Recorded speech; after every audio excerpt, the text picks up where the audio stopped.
Assalamualaikum warahmatullahi wabarakatuh. Nama saya Rahmatullah dari Prodi Akuntansi dengan nomor NIM 19035 Fakultas Ekonomi Universitas Pancasakti Bekasi.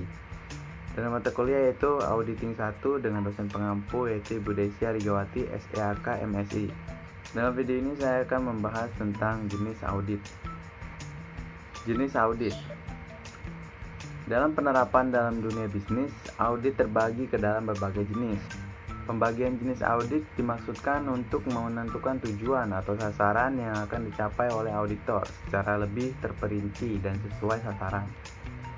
Ada beberapa jenis audit jika ditinjau dari sudut pandang yang berbeda. Salah satunya yakni berdasarkan opini auditor yang termuat dalam bentuk laporan. Berikut adalah beberapa jenis opini auditor, khususnya opini auditor terhadap audit keuangan. Opini wajar tanpa pengecualian, unqualified opinion. Jenis opini ini diberikan oleh auditor tanpa suatu keberatan apapun atas ikhtisar keuangan yang disajikan oleh pihak manajemen. Laporan ini dibuat jika terdapat keadaan seperti 1. Seluruh bukti audit yang dibutuhkan telah terkumpul dan tercukupi. Kedua, yaitu telah mengikuti standar umum yang telah berlaku. Ketiga, yaitu auditor telah menjalankan tugasnya sehingga memungkinkan untuk memastikan kinerja lapangan telah berjalan sesuai ketentuan. Yang keempat, yaitu laporan keuangan telah sesuai dengan prinsip akuntansi yang berlaku secara umum di Indonesia dan ditetapkan secara konsisten pada laporan-laporan sebelumnya.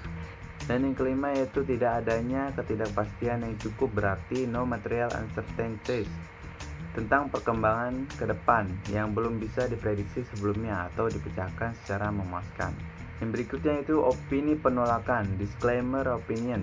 Jenis opini ini merupakan bentuk penolakan untuk memberikan pendapat atas ikhtisar keuangan yang dibuat oleh manajemen.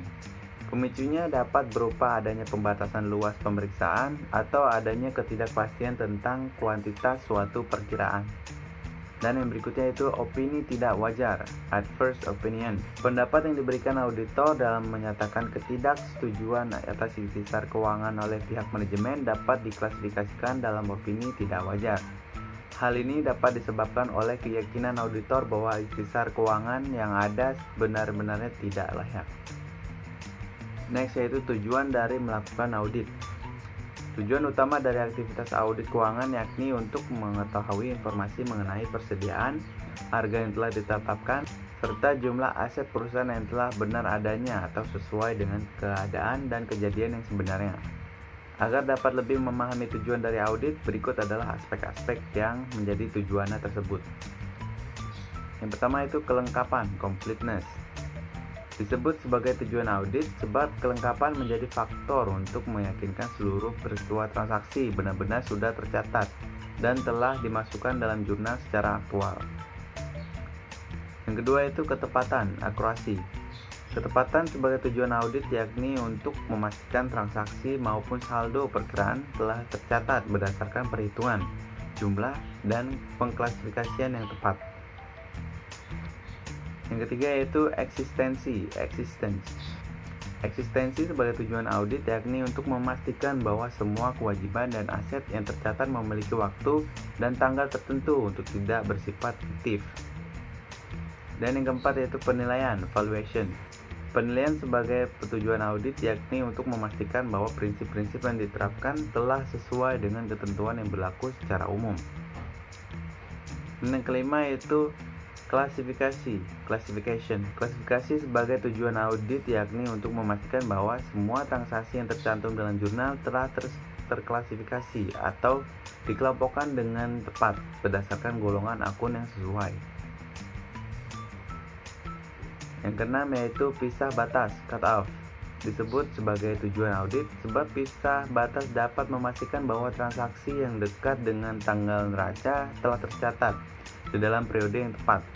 Hal ini menjadi cukup penting sebab tidak jarang terjadi kesalahan dalam pencatatan transaksi, terutama yang mendekati akhir periode akuntansi.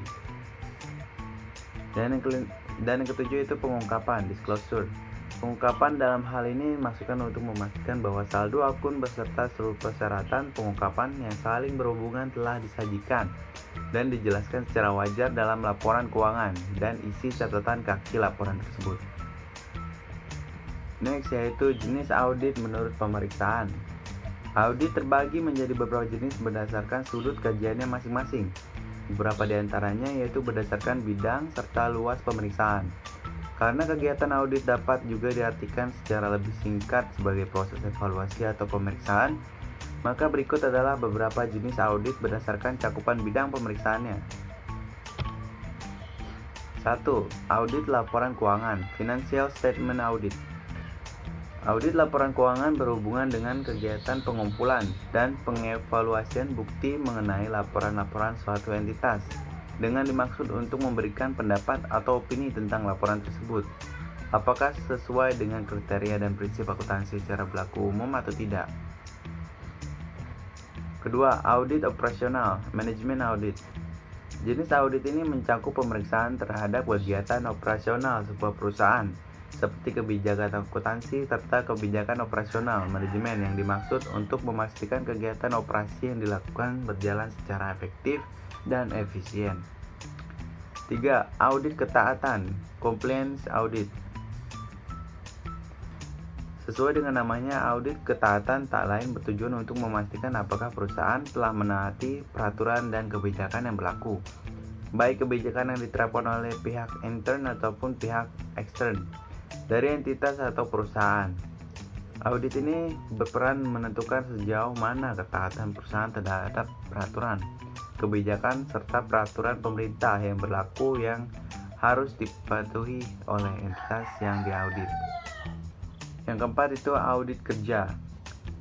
Audit kinerja berfungsi untuk menguji tingkat ekonomi, efisiensi, serta efektivitas penggunaan sumber daya dalam mencapai tujuan.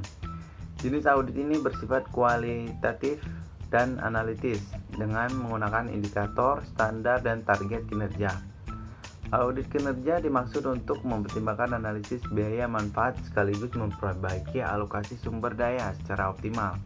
Adapun manfaat lainnya yakni A. Meningkatkan pendapatan, B. Mengurangi biaya atau belanja, C. Memperbaiki efisiensi dan produktivitas, D. Memperbaiki kualitas layanan yang diberikan, E. Meningkatkan kesadaran atas transparansi dan akuntabilitas dalam manajemen demi menggunakan sumber daya publik yang lebih efisien. Sebuah proses audit yang terjadi di sebuah perusahaan sendiri dapat disebut dengan audit internal, yang dilakukan oleh seorang auditor internal yang selain mampu dan memiliki teknik audit, harus juga paham mengenai manajemen risiko, proses tata kelola, serta karakteristik unit bisnis yang bisa dipelajari dalam buku Modern Internal Auditing. Yang berikutnya itu jenis audit menurut luas pemeriksaan. Sementara itu, berdasarkan luas atau cakupan pemeriksaan, audit itu sendiri terdiri dari dua jenis, yaitu audit pemeriksaan umum dan audit pemeriksaan khusus.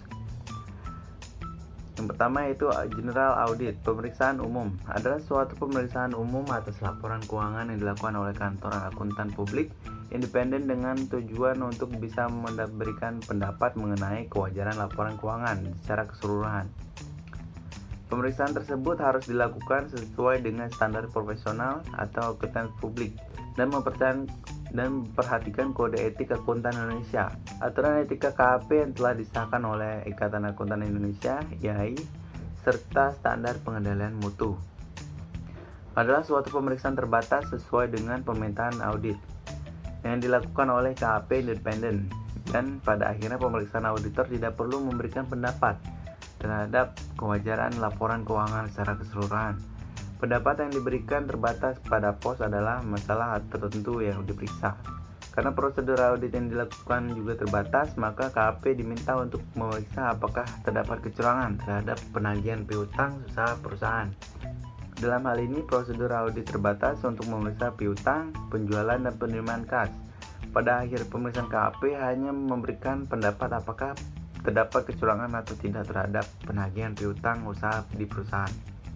Jika memang ada kecurangan, berapa besar jumlah dan bagaimana modus operasinya. Jenis audit ditinjau dari jenis pemeriksaan dapat dibedakan atas 1. Manajemen audit. Operational audit adalah suatu pemeriksaan terhadap kegiatan operasi suatu perusahaan, termasuk kebijakan akuntansi dan kebijakan operasional yang telah ditentukan manajemen, untuk mengetahui apakah kegiatan operasi tersebut sudah dilakukan secara efektif, efisien, dan ekonomis. 2. Compliance audit. Pemeriksaan yang dilakukan untuk mengetahui apakah perusahaan sudah menaati peraturan-peraturan dan kebijakan-kebijakan yang berlaku, baik yang ditetapkan pihak intern perusahaan maupun pihak ekstern perusahaan, Direktorat Jenderal Pajak, dan lain-lain. Pemeriksaan bisa dilakukan baik oleh KAP maupun bagian internal audit. Dan yang ketiga itu internal audit, pemeriksaan intern. Pemeriksaan yang dilakukan oleh internal audit perusahaan baik terhadap laporan keuangan dan catatan akuntansi perusahaan maupun catatan terhadap kebijakan manajemen yang telah ditentukan. Dan yang keempat itu komputer audit, adalah pemeriksaan oleh KAP terhadap perusahaan yang memproses data akuntansinya dengan menggunakan EDP, Electronic Data Processing System. Baik, mungkin saya yang dapat saya jelaskan beberapa hal tentang jenis audit. Kurang lebihnya saya mohon maaf. Terima kasih.